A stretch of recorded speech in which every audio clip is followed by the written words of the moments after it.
Okay, on to 803, 804, and 805. These would be partnership farrowed hogs with the Tres Amigos guys. Due to their lack of room, we worked out a deal on housing some pigs here after they're weaned, and worked out good into this group. Sired by Spread the Word, which was a boar that was at the stud, Kelton Mason and Daniel Schleiz. We recently purchased there and is now at Upper Hand after the job he has done.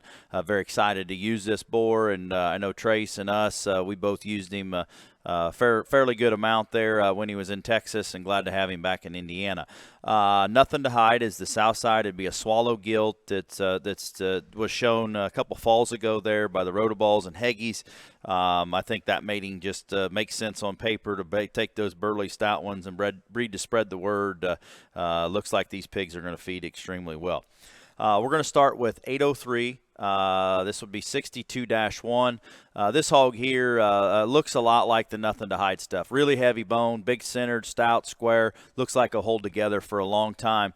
A hog that comes and goes with the same amount of width, a great center body, dimension, and I think one that's kind of going to look like that as a heavyweight. Good hip and hind leg, good squareness he's got. I think one easy keeping kind of a bear at the same time. 804 is going to be next. This is 62-5. This hog here is the attractive one in the group of three, and I think looks the most like the spread stuff in terms of on the side profile. High-headed, level, square, correct. I think the feeding kind, you can take him to heavier weights. Probably stretches on to November. I think all these hogs can be manipulated into that, but you can feed him hard for an October. But pastern set's good, square, awesome hip and hind leg like all the spreads have.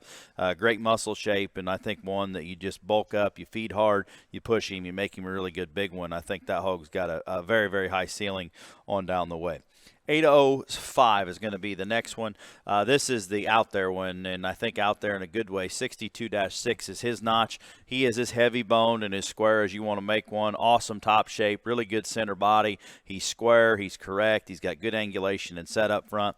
A massively big hip and hind leg, and I think one that's still elevated and good enough looking and big enough in his type and kind to take the heavier weights, but one that's still dense and burly. If you want to sit on him for a minute, I think he could do that. But Kansas City, I think that hog fits very, very well. If you want to take him before then, I think that hog's going to be good, a good amount of his life, and I think he does have a slight twitch and a little bit of a head shake, but does not hesitate, doesn't do anything for him. Just wanted to mention that in our footnotes. But a very good bear, very good pen of hogs out of Spread the Word.